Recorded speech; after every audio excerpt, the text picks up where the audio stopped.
तो पिलामाने आज आम जल ही जीवन प्रश्न उत्तर करवा पंचम क्लास आम विचित्र विश्वर आम चतुर्पार्श्व पृथ्वी है। तो पिला प्रथम पाठ हूँ कौन से जल ही जीवन। तो चल यार प्रश्न उत्तर करवा। तो पिला पेज नंबर 4 काढ़ क्वेश्चन देख आलोचना कर लिखाई से गिलास चामच तलु। तो 1 नंबर क्वेश्चन कौन लिखाई देख 1 नंबर क्वेश्चन लिखाई तुम्हें कौन भावुछ जे समुद्र रे थिबा जल को आम पी पारिबा। तो आर उत्तर लिखब। तो पिला माने 1 नंबर उत्तर लिखब ना आमे समुद्र जल को पी पारिबा नाही कारण समुद्र जल रे बहुत अधिक परिमाण रे लुण मिसी रही थाए प्रभाव यह को पीवा द्वारा शरीर जलाशय अंश कमी जाए एवं स्वास्थ्य खराब होई थाए। तो पिला माने 1 नंबर उत्तर एमिति लिखब। 2 नंबर देखो क्वेश्चन कौन देछि 2 नंबर क्वेश्चन देछि समुद्र जल को क्यों क्यों काम रे व्यवहार करा जाय पारिबो। तो पिला माने आर उत्तर लिखब। तो उत्तर लिखब समुद्र जल को सीधा सड़क पीवा बा चाष काम व्यवहार करा जाए नहीं पारे करा जाए न पारिले मध्य यह निम्नलिखित काम व्यवहार हुए। तो उत्तर लिखब गोटे गोटे पॉइंट दे लुण तैयारी समुद्र जल को सुखाई आम खाइबा लुण प्रस्तुत करूँ। द्वितीय पॉइंट लिखब जल यात्रा बड़ बड़ जहाज माध्यम व्यापार एवं परिवहन पर यह व्यवहार हुए। तृतीय पॉइंट लिखब माछ धरिबा समुद्र विभिन्न प्रकार माछ एवं सामुद्रिक खाद्य संग्रह करा जाए। चतुर्थ पॉइंट लिखब विद्युत शक्ति समुद्र जुआर और भट्टा को व्यवहार कर विद्युत शक्ति है उत्पन्न करा जाए। चतुर्थ पॉइंट लिखे विशोधन आधुनिक प्रणाली रे समुद्र जल को लुण अलग कर यह पीवा उपयोगी कर जाए पारुछि। तो पिला माने 2 नंबर क्वेश्चन उत्तर एमिति गोटे गोटे पॉइंट कर लिखबे। चलो देखो नेक्स्ट कौन दीछि। तो पेज नंबर 5 कड़ पिला माने कार्य एकर कौन लिखाई देखो आमे केउठारु मधुर जल पाई परिबा निर्मल दिया जाइथिबा चित्र गुड़िक विभिन्न मधुर जल उत्स गुड़िक चिन्हट कर से गुड़िकर नाम लेख। तो पिला माने ये जलर उत्स देछि तो पाखे अच्छे सब विभिन्न प्रकार कौट जल बाहर तो तार गोटे गोटे तले नाम लिख। तो चलो लिखा आर गोटे उत्तर। तो पिला माने प्रथमे लिखब पोखरी लिखब तापर सेकेंडटा लिखब कौन समुद्र दे चित्र तो समुद्र लिखब तापर से लिखाई बर्फ बर्फ आकृतिर अच्छे तो से हिमालय लिखिपर बर्फ लिखिपर तापर ता तलू लिखब ह्रद लिखब पर्वत पाखे तापर लिखब कौन अच्छे झरणा लिखब तापर नदी लिखब तापर कूଅ लिखब तापर से मेघ अच्छे तो वर्षा लिखब। तो एमती गोटे गोटे करी तार तले ना लिखिपर। एबे देख तले कौन क्वेश्चन दिए तो देखो पिला माने चित्र से चित्र ही तले कूଅ नदी झरणा अच्छी ता तले चित्र क्वेश्चन कौन दिए जति कौतूहल हो कहला वायुर मध्य जल अच्छी कि तापर एवं बर्फ जल एक रूप कि। तो आर गोटे उत्तर लिखब देखो वायुर मध्य जल अच्छी उत्तर लिखब हाँ वायुरे जल अच्छी तापर वायुर जल गैसीय अवस्था थाए। तापर तृतीय पॉइंट लिखब यह आम खाली आखिरे देखिपारु ना किंतु वायुमंडल सब बेले किछि परिमाण रे जलीय बाष्प उपस्थित थाए। तो पिला माने एमिति लिखब। तापर देखो क्वेश्चन कौन दिछि एवं बरफ जल एक रूप कि। तो पिला माने उत्तर लिखब आर हाँ बरफ जल एक रूप यह होछि जलर कठिन रूप। तापर जेतेबेले जलर तापमात्रा कमी जाए 0 डिग्री सेल्सियस बा ताठारु कम हुए सेतेबेले तरल जल जमाट बांधी बरफर परिणत हुए। तो पिला माने 2 नंबर करी एमिति उत्तर लिखब। तो एथिरे क्वेश्चन आंसर सला एबे चलो नेक्स्ट पेज देखिबा कोन दैछि। तो कार्य 2 नंबर काढ देखो पेज नंबर 6 काढ कार्य 2 कोन लिखै छै देखो गोटिए स्टील ग्लास नियो सेथिरे केतोटी बर्फ खंड पकाओ ग्लास र बाहर पाखर सृष्टि होतबा छोट छोट जल बिंदु गुडी को देखो। क नंबर क्वेश्चन कोन लिखै छै देखो एही जल बिंदु को केउठारु आसिला। तापर ख नंबर लिखै छै कि समय पई ग्लास रे रहबा पर बर्फ खंड गुडी की परिवर्तन हैला। तो आर उत्तर लिखब क नंबर उत्तर लिखब देखो क्वेश्चन कौन दिछि एही जल बिंदु गुड़िक केउठारु आसिला। तो तार उत्तर लिखब पिला माने तो क नंबर उत्तर लिखब वायुमंडल रे थिबा जलीय बाष्प ठंडा ग्लास संपूर्ण संस्पर्श रे आसी घनीभूत हेबा जगु एही जल बिंदु गुड़िक सृष्टि हैला। तो क नंबर उत्तर एमिति लिखब। ख नंबर क्वेश्चन कौन दिछि देखो ख नंबर क्वेश्चन लिखाई किछि समय पई ग्लास रे रहिबा परे बरफ खंड गुड़िकर की परिवर्तन हैला। तो आर उत्तर लिखब। तो पिला माने ख नंबर लिखब बाहर उत्ताप पाई बरफ खंड गुड़िक तरली जल रे परिणत हैला। तो एमिति लिखब ख नंबर। ग नंबर देखो कौन दिछि क्वेश्चन ग नंबर क्वेश्चन दिछि जदि आमे जल को गरम करिबा तेबे कौन हेबो। ତ ପିଲାମାନେ ଆର ଉତ୍ତର ଲେଖିବ ଗ ନମ୍ବର ଲେଖିବ ଜଳକୁ ଗରମ କଲେ ତାହା ଫୁଟି ବାଷ୍ପ ଜଳୀୟ ବାଷ୍ପ ହୋଇ ଉପରକୁ ଉଡ଼ିଯିବ। ତ ପିଲାମାନେ ଏମିତି କ ଖ ଗର ଉତ୍ତର ଲେଖିବ। ଏବେ ଦେଖ ନେକ୍ସଟ ତଳେ କ'ଣ କୋଶ୍ଚିନ୍ ଦିଆଯାଇଛି ମାନେ ତ ପିଲାମାନେ ସେ ବାକ୍ସ ତଳୁ କୋଶ୍ଚିନ୍ ଲେଖିଛି ଦେଖ ଉପରୋକ୍ତ କାର୍ଯ୍ୟରେ ତୁମେ ଜଳର କେଉଁ କେଉଁ ଅବସ୍ଥା ଦେଖୁଛ। ତ ଆର ଉତ୍ତର ଲେଖିବ ତ ଲେଖିବ ଉପରୋକ୍ତ କାର୍ଯ୍ୟରେ ଆମେ ଜଳର ତିନୋଟି ଯାକ ଅବସ୍ଥା ଦେଖିବାକୁ ପାଉଛୁ କଠିନ ଅବସ୍ଥା ତରଳ ଅବସ୍ଥା ଗ୍ୟାସୀୟ ଅବସ୍ଥା। ତ ପିଲାମାନେ ଏମିତି ଉତ୍ତର ସେ କୋଶ୍ଚିନ୍ ଉତ୍ତର ଲେଖିବ। ଏବେ ଚାଲ ନେକ୍ସଟ କ'ଣ ଦିଆଯାଇଛି ତଳେ ଦେଖିବା। ତ ପିଲାମାନେ ସେ କୋଶ୍ଚିନ୍ ତଳୁଆ ଲେଖାଇଛି ପରିବର୍ତ୍ତନ ଗୁଡ଼ିକୁ ଲକ୍ଷ୍ୟ କର। ଦେଖ ଗୋଟେ ବାକ୍ସ ଦିଆଯାଇଛି ସାରଣୀ କାର୍ଯ୍ୟ ଆଉ ତାପରେ ମୁଁ ଦେଖୁଛି ଲେଖା ହେଇଛି କାର୍ଯ୍ୟରେ ଲେଖା ହେଇଛି କ'ଣ ବରଫ ତରଳିବା ଜଳ ଫୁଟିବା 3 ଦିନ ଧରି ସୂର୍ଯ୍ୟ କିରଣରେ ଥିବା ଜଳ। ମୁଁ ଦେଖୁଛି କ'ଣ ଲେଖେନି ତ ସେଥିରେ ଲେଖିବ ଦେଖ କହିଦେଉଛି। ତ ପିଲାମାନେ ମୁଁ ଦେଖୁଛି ଲେଖିବ ବରଫ ତରଳିବାରେ ବରଫ ତରଳି ଜଳ ପାଣିରେ ପରିଣତ ହୁଏ। ତାପରେ ଜଳ ଫୁଟିବାରେ ଲେଖିବ ମୁଁ ଦେଖୁଛି ଲେଖିବ ଜଳ ଫୁଟି ବାଷ୍ପ ଜଳୀୟ ବାଷ୍ପ ହୋଇ ଉଡ଼ିଯାଏ। ତାପରେ ବାଷ୍ପୀଭବନ ଯୋଗୁଁ ଜଳର ପରିମାଣ କମିଯାଏ ବା ଜଳ ଶୁଖିଯାଏ। ତ ପିଲାମାନେ ଏମିତି ସେ ବାକ୍ସରେ ଲେଖିବ। ଏବେ ଚାଲ ନେକ୍ସଟ ପେଜ ଦେଖିବା। ତ ପେଜ ନମ୍ବର 7 କାଢ଼ କାର୍ଯ୍ୟ ଦେଖ 3 କ'ଣ ଲେଖା ହେଇଛି କୋଶ୍ଚିନ୍ ଗୋଟିଏ ସ୍ୱଚ୍ଛ ଥାଳି ନିଅ ଚିତ୍ରରେ ଦେଖାଯାଇଥିବା ପରି ଗୋଟିଏ ମାର୍କରେ ସୂର୍ଯ୍ୟ ମେଘ ଗଛ ଚିତ୍ର କରି ତୀର ଚିହ୍ନ ଦିଅ।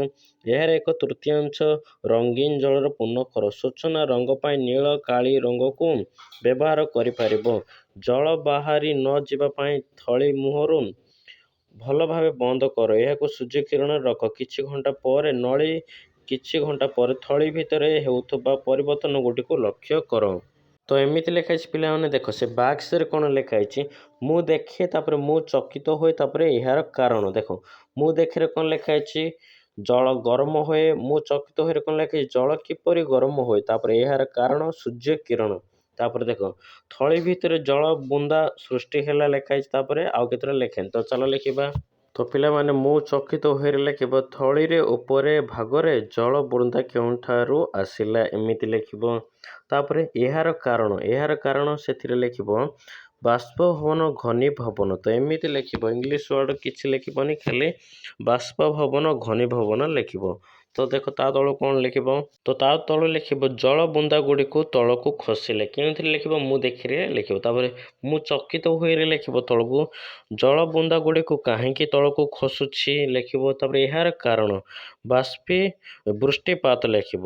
ଏମିତି ଲେଖିବ ପିଲାମାନେ ଇଂଲିଶ ୱାର୍ଡ଼ କିଛି ଲେଖିବ ନାହିଁ। ତ ଏମିତି ଭାବେ ଲେଖିବ ବାକ୍ସଟା ପୂରଣ କରି। ଏବେ ଚାଲ ନେକ୍ସଟ ପେଜ ଦେଖିବା କ'ଣ ଲେଖା ହେଇଛି।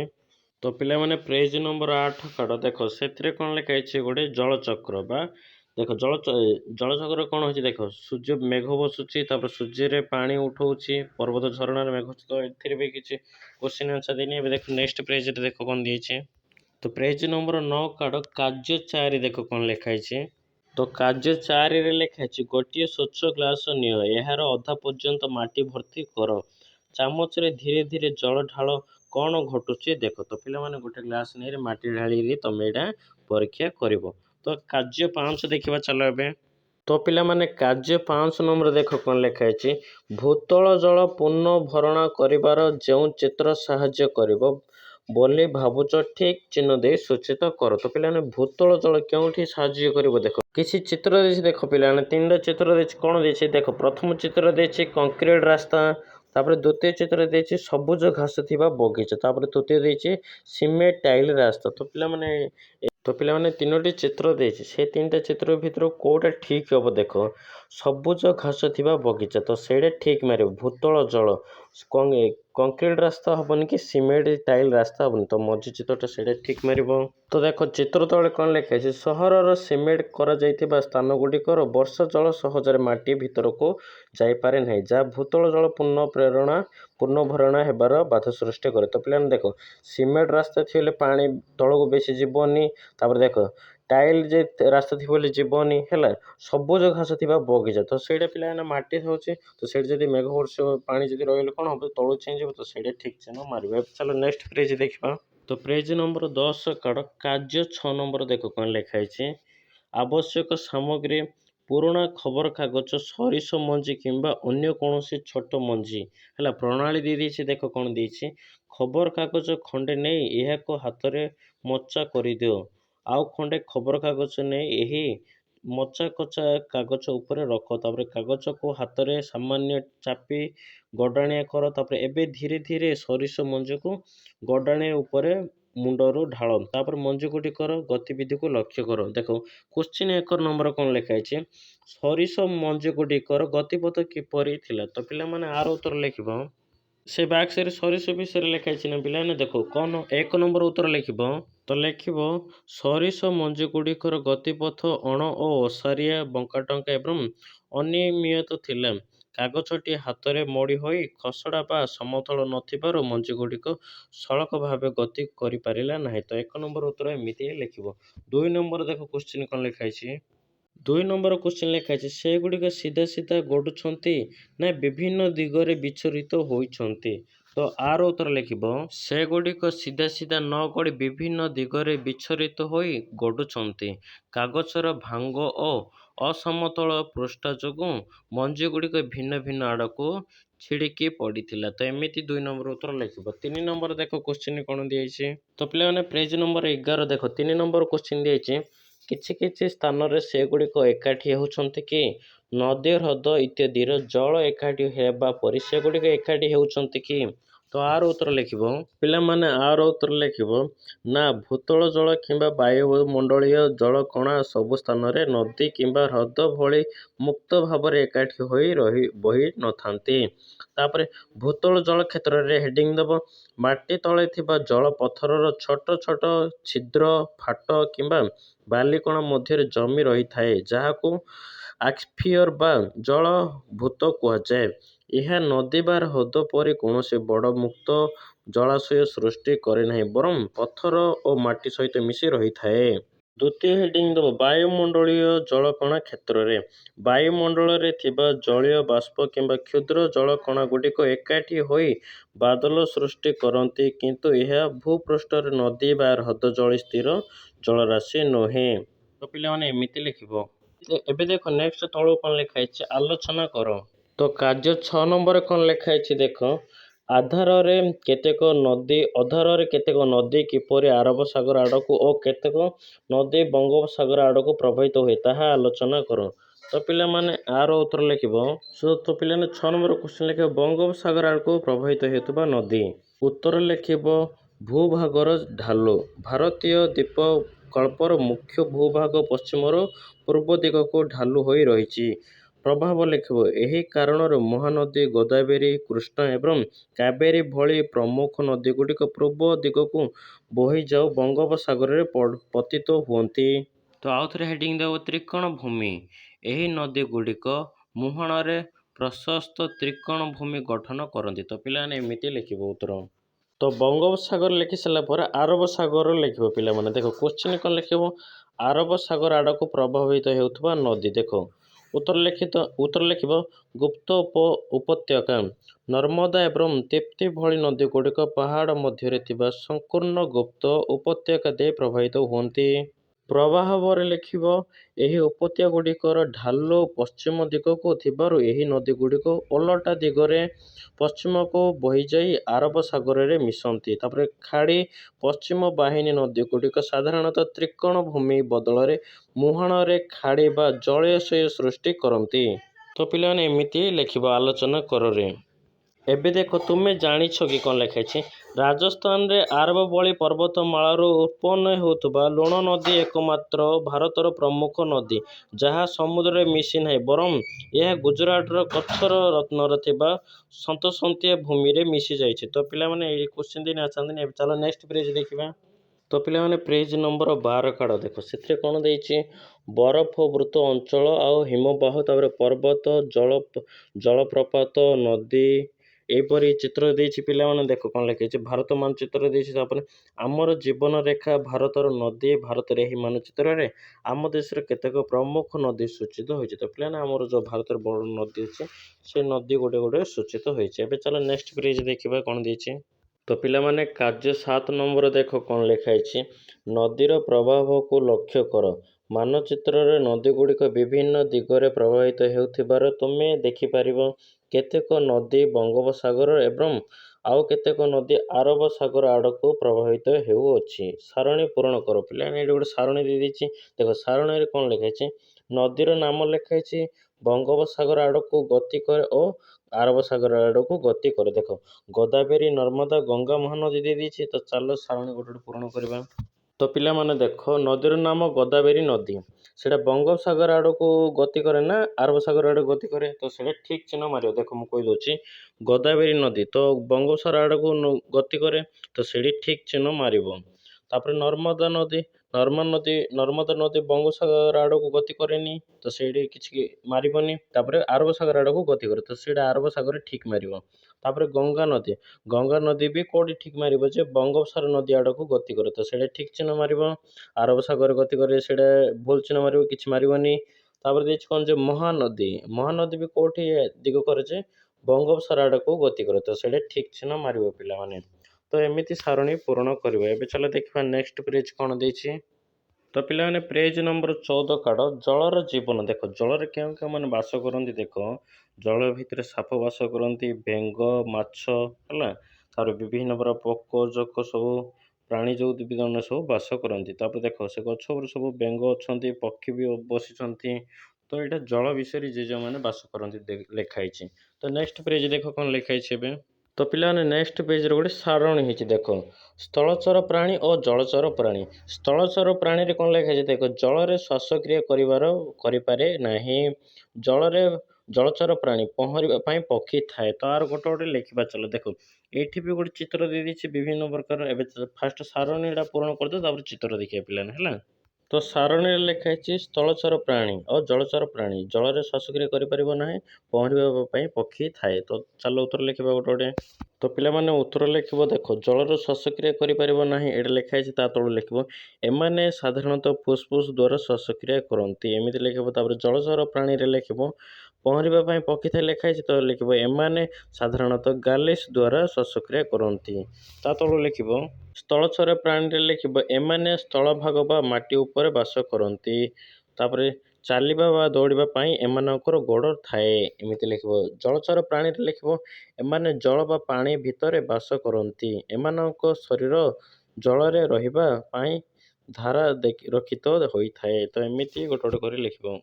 ତାପରେ ଆଉ ଗୋଟେ ଲେଖିବ ସ୍ଥଳଚର ପ୍ରାଣୀରେ ଉଦାହରଣ ଗାଈ, କୁକୁର, ମଣିଷ ଇତ୍ୟାଦି। ତାପରେ ଜଳଚର ପ୍ରାଣୀ ଲେଖିବ ଉଦାହରଣ ମାଛ, ଚିଙ୍ଗୁଡ଼ି, କଙ୍କଡ଼ା ଇତ୍ୟାଦି। ଆଉ କ'ଣ ଜାଣିଥିଲେ ଆଉ ଗୋଟେ ବାକ୍ସରେ ତୁମେ ଲେଖିପାରିବ ତଳକୁ। ଏବେ ଯେଉଁ ଚିତ୍ର ଦିଆଯାଇଛି ଦେଖ ସେ ଜଳରେ କିଏ କିଏ ବାସ କରନ୍ତି। କଇଁଛ ବାସ କରନ୍ତି, ମାଛି, ମଛା, ପୋକ, ମାଛମାନେ ବାସ କରନ୍ତି, ବେଙ୍ଗ ବାସ କରନ୍ତି ପିଲାମାନେ। ତାପରେ ସ୍ଥଳରେ କେଉଁମାନେ ବାସ କରନ୍ତି। ବଗ। ଦେଖ ବଗ ବି ପାଣିରେ ଏମାନେ ସବୁ ବାସ କରନ୍ତି। ତ ପିଲାମାନେ ଏମିତି ଗୋଟେ କରି ଲେଖିପାରିବ। ସ୍ଥଳରେ ତ ଜାଣିଥିବ କୋଉମାନେ ବାସ କରନ୍ତି, ଗାଈ, କୁକୁର ଆଉ ଯୋଉଟା ବାସ କରନ୍ତି ତମେ ଗୋଟେ କରି ଲେଖିବ। ତାହେଲେ ଏବେ ନେକ୍ସଟ ପେଜ ଦେଖିବା କ'ଣ ଦେଇଛି। ତ ପିଲାମାନେ ପେଜ ନମ୍ବର 16 କାଢ଼। ଦେଖ ସୂଚନା ପଦ୍ଧତି ଦିଆଯାଇଛି, ଗୋଟେ କ'ଣ ଲେଖା ହେଇଛି ଚାଲ ପଢ଼ିବା। ପିଲାମାନେ ଦେଖ କଙ୍କିରେ କ'ଣ ଲେଖା ହେଇଛି କ୍ଷିପ୍ର ବେଗରେ ଉଡ଼ନ୍ତି, ଜଳାଶୟ ନିକଟରେ ଅଣ୍ଡା ଦିଅନ୍ତି ଓ ମଶାକୁ ଖାଆନ୍ତି। କିଏ ପିଲାମାନେ କଙ୍କି। ଜଳବିଚ୍ଛା ଦେଖ କଙ୍କଡ଼ା ଭଳି ଚିମୁଟା ସଦୃଶ ଗୋଡ଼ ଥିବା କୀଟ ଜଳ ଭିତରେ ରହେ ଏବଂ ଲାଞ୍ଜ ନଳୀ ଦ୍ୱାରା ଶ୍ୱାସକ୍ରିୟା କରେ। ବଗରେ ଦେଖ କ'ଣ ଲେଖା ହେଇଛି ଲମ୍ବା ଗୋଡ଼ ଥିବା ପକ୍ଷୀ ମାଛ ଧରିବା ପାଇଁ ସ୍ଥିର ହୋଇ ଠିଆ ହୁଅନ୍ତି। ମଧୁର ଜଳ କଇଁଛ ଦେଖ ନରମ ଖୋଳ ଥିବା କଇଁଛ ଯାହା ପୋଖରୀ ଏବଂ ନଦୀରେ ରୁହନ୍ତି। ତାପରେ ଦେଇଛି ଜଳସାପ ଦେଖ ଏକ ବିଷହୀନ ସାପ ମାଛ ଏବଂ ବେଙ୍ଗ ଖାଏ। କିଏ ପିଲାମାନେ ଜଳସାପ। ତାପରେ ଦେଖ ବେଣା ଗଛ ଦିଆଯାଇଛି ପୋଖରୀ ହୁଡ଼ାରେ ହୁଏ, ଏହା ଲମ୍ବା ଘାସ ପରି ବଢ଼ିଥାଏ। କିଏ ପିଲାମାନେ ବେଣା ଗଛ। ଏବେ ଦେଖ ତଳେ କ'ଣ ଲେଖାଛି ପଦ୍ମ ଓ କଇଁ ଭାସମାନ ମୂଳ ଫୁଲ ଗୁଡ଼ିକ ପାଣି ଉପରେ ଭାସେ, ମୂଳ ପୋଖରୀ ଶଯ୍ୟାରେ ରହିଥାଏ। କିଏ ପିଲାମାନେ ପଦ୍ମ ଫୁଲ। ଦେଖ ତାପରେ ବିଲାତି ଦଳ ଲେଖା ହେଇଛି ଏକ ହ୍ରଦ ବୃଦ୍ଧି ପାଉଥିବା ଉଦ୍ଭିଦ ଯାହା ଜଳରେ ଭାସେ ଏବଂ ବୃଦ୍ଧି ପାଏ। ତ ପିଲାମାନେ ଏହିପରି ଗୋଟେ କରି ସବୁ ଲେଖା ହେଇଛି। ଏବେ ଚାଲ ଦେଖିବା ନେକ୍ସଟ ପେଜ କ'ଣ ଦିଆଯାଇଛି। ପେଜ ନମ୍ବର 17 ଦେଖ ପିଲାମାନେ କାର୍ଯ୍ୟ 8ରେ କ'ଣ ଲେଖା ହେଇଛି ତୁମ ଶିକ୍ଷକ କିମ୍ବା ପିତାମାତାଙ୍କ ସହିତ ପୋଖରୀ, ହ୍ରଦ କିମ୍ବା ଆକ୍ୱାରିୟମ ପରି ସ୍ଥାନୀୟ ଜଳାଶୟ ପରିଦର୍ଶନ କର। ଜଳାଶୟ ଭିତରେ ଥିବା ଏକ ଏବଂ ଚତୁଃପାର୍ଶ୍ୱରେ ଜୀବଜନ୍ତୁଙ୍କୁ ପର୍ଯ୍ୟବେକ୍ଷଣ କର। ତୁମେ ପର୍ଯ୍ୟବେକ୍ଷଣକୁ ଆଧାର କରି ନିର୍ମଳ ସାରଣୀ ପୂରଣ କର। ତ ପିଲାମାନେ ଏଇଠି ଦେଖ ଗୋଟେ ସାରଣୀ ଚିତ୍ର ଦେଇଦେଇଛି। ତ ପିଲାମାନେ ସାରଣୀରେ ଲେଖା ହେଇଛି ଏଠି ପଶୁପକ୍ଷୀଙ୍କ ନାମ, ପାଟି ବା ଥଣ୍ଟ, ତାପରେ ଗୋଡ଼, ପାଦ, ପକ୍ଷୀ ଦ୍ୱାରା ଚଳନ, ତାପରେ ଚିତ୍ର। ଦେଖ ପଶୁପକ୍ଷୀଙ୍କ ନାମ ଦେଖ ଲେଖା ହେଇଛି ମାଛ ଲେଖା ହେଇଛି, ବଗ ଲେଖା ହେଇଛି। ଉପର ମୁହଁ କରୁଥିବା ଗୋଲିଆ ପାଟି କିଏ ପିଲାମାନେ ମାଛ। ଏଇଟା ପକ୍ଷୀ ଲେଖା ହେଇଛି, ମାଛର ଚିତ୍ର କରାହେଇଛି। ତାର ବଗ ଲମ୍ବା ଏବଂ ମୁନିଆ ଥଣ୍ଟ, ପିଲାମାନେ ବଗର ଅଛି ସରୁ ଗୋଡ଼ ଅଛି ବଗର, ତ ଏଇଟା ବଗ ଚିତ୍ର କରାହେଇଛି। ତ ଚାଲ ଆଉ 3ଟା ଲେଖାନେ ଆମେ ଲେଖିବା। ତ ପିଲାମାନେ ବଗ ତଳୁ ଆଉ ଗୋଟେ ଲେଖିବ କାଉ ବା ପାରା ଲେଖିବ। ତାପରେ ପାଟି ବା ଥଣ୍ଟରେ ଲେଖିବ କ'ଣ ଶକ୍ତ ଏବଂ ଛୋଟ ମୁନିଆ ଥଣ୍ଟ। ତ ପିଲାମାନେ ଗୋଡ଼ ପାଦରେ ଲେଖିବ କ'ଣ 2ଟି ଗୋଡ଼ ଓ 2ଟି ଡେଣା ଥାଏ। ତାପରେ ଚିତ୍ରରେ ଗୋଟେ କରିପାରିବ, କ'ଣ ଚିତ୍ର କରିପାରିବ, ଗୋଟେ କାଉ ଚିତ୍ର ବା ପାରା ଚିତ୍ରରେ କରି ଗୋଟେ ଛବି ପାରିବ। ତାପରେ ଦେଖ ତା ତଳୁ ଲେଖିବ କ'ଣ ପଶୁପକ୍ଷୀଙ୍କର ନାମରେ ଲେଖିବ କଙ୍କଡ଼ା ଲେଖିବ ଛୋଟ ପାଟି ଦାନ୍ତ ଭଳି ଅଂଶ ଥାଏ ଲେଖିବ, କେଉଁଥିରେ ପାଟି ବା ଥଣ୍ଟରେ ଲେଖିବ। ତାପରେ ଗୋଡ଼ ପାଦ ପକ୍ଷୀ ଦ୍ୱାରା ଚଳନରେ ଲେଖିବ କ'ଣ ଲେଖିବ 10ଟି ଗୋଡ଼ ଆଗ 2ଟି ନଖୁଅ ତାପରେ ଗୋଡ଼ ଲେଖିବ। ତାପରେ ଏଥିରେ କଙ୍କଡ଼ା ଚିତ୍ର କରିପାରିବ।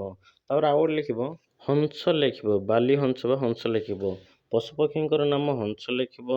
ତାପରେ ଏଇଠି କ'ଣ ଲେଖିବ ପାଟି ବା ଦାନ୍ତରେ ଲେଖିବ ଚଉଡ଼ା ଏବଂ ଚେପ୍ଟା ଥଣ୍ଟ, କାହାର ପିଲାମାନେ ହଂସର। ତାପରେ କ'ଣ ଲେଖିବ ଗୋଡ଼ ପାଦ ପକ୍ଷୀ ଦ୍ୱାରା ଚଳନ, ଏଇଟା ଏଥିରେ ଲେଖିବ ଜାଲିପାଦ ପହଁରିବା ପାଇଁ। ତାପରେ ଏଥିରେ ଲେଖିବ ହଂସର ଗୋଟେ ଚିତ୍ର ଗୋଟେ କରିପାରିବେ। ଏମିତି କରିଲେ ସାରଣୀଟା ପୂରଣ କରିପାରିବେ ପିଲାମାନେ।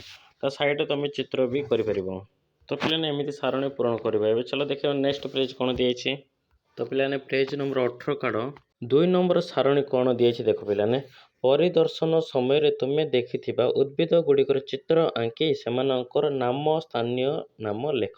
ତ ଦେଖ ଏଇଠି ବି ଗୋଟେ ସାରଣୀ ଦେଇଦେଇଛି।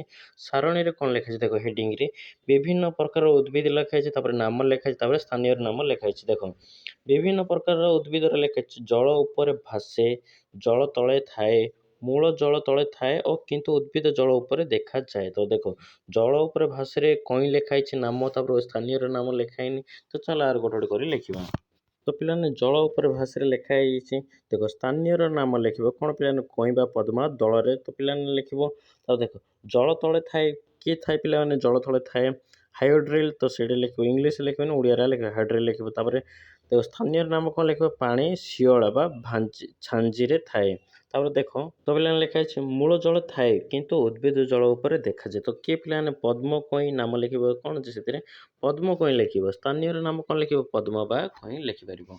ଏମିତି ଲେଖିକି ସାରଣୀଟା ପିଲାମାନେ ପୂରଣ କରିବ। ତ ପିଲାମାନେ କାର୍ଯ୍ୟ 9 ନମ୍ବର ଦେଖ କ'ଣ ଲେଖା ହେଇଛି। 1 ନମ୍ବର ପ୍ରଶ୍ନ ଲେଖା ହେଇଛି ଗୋଟିଏ କାଗଜ ନେଇ ତା ଉପରେ ଗୋଟିଏ ବୁନ୍ଦା ଜଳ ରଖ, ଏହାକୁ ଲକ୍ଷ୍ୟ କର ଲେଖାଯାଇଛି। 2 ନମ୍ବର କ'ଣ ଲେଖାଯାଇଛି କାଗଜ ଉପରେ ଗ୍ରୀନ୍ ରଙ୍ଗ ଘଷି ଦିଅ, ଏବେ ଏହା ଉପରେ ଗୋଟିଏ ବୁନ୍ଦା ଜଳ ରଖ, ତୁମେ କିଛି ପରିବର୍ତ୍ତନ ଦେଖିଲ କି? ତ ପିଲାମାନେ ତୁମେ କିଛି ପରିବର୍ତ୍ତନ ଦେଖିଥିବ ସେଇଟା କହିବ। ତାପରେ ଦେଖ ତୁମ ପର୍ଯ୍ୟବେକ୍ଷଣ ଲେଖ, ତ ସେଇଟା ତୁମର ପର୍ଯ୍ୟବେକ୍ଷଣ ଲେଖିବା ଚାଲ।